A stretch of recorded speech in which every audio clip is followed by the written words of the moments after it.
या तो करती फैल या तो फैल है कट मार या तो पहले फैल करती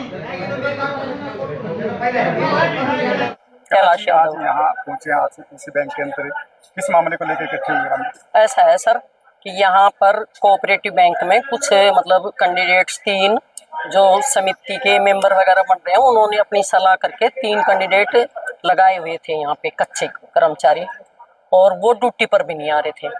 उनके बाद इन्होंने उनकी मतलब सैलरी बढ़ा दी गई और उनके चेक भी इशू हो गए थे, लेकिन वो चेक खारिज कर दिया। बता रहे हैं 420 के चक्कर में कैसे जहाँ चेक जाता है वहाँ ब्रांच मैनेजर जो भी है उसने कैंसिल कर दिया चेक।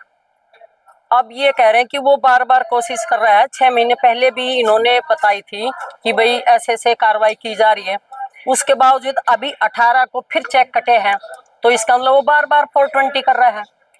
तो अब ये कमेटी जो मेंबर बन रहे हैं, ये मेंबर कह रहे हैं हमारे साइन नहीं है, लेकिन 2 के साइन हो रहे हैं उस पे चेक पे, तभी तो चेक कटता है।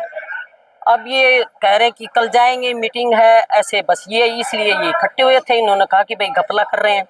अब घपला का तो पता नहीं क्या है। जो कैंडिडेट इन्होंने लगाए हैं वो कहाँ के?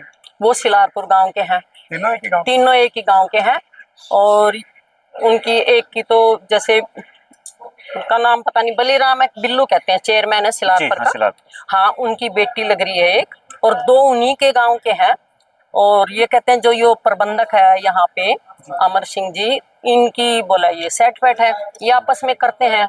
और मेंबर के भी देखो, जब 8 मेंबर है, 10 मेंबर है, तो 10 मेंबर में सबकी बैठ के मीटिंग करनी चाहिए या उनसे सलाह लेनी चाहिए।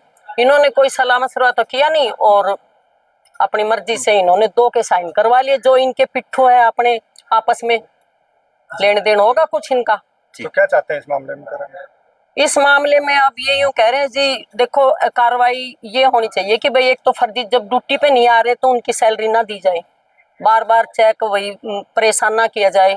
कोई भी हो परेशानी है, बैंक गांव का भी खराब होता है, ब्रांच भी बदनाम होती है कि भी ऐसे फर्जी साइन कर दी।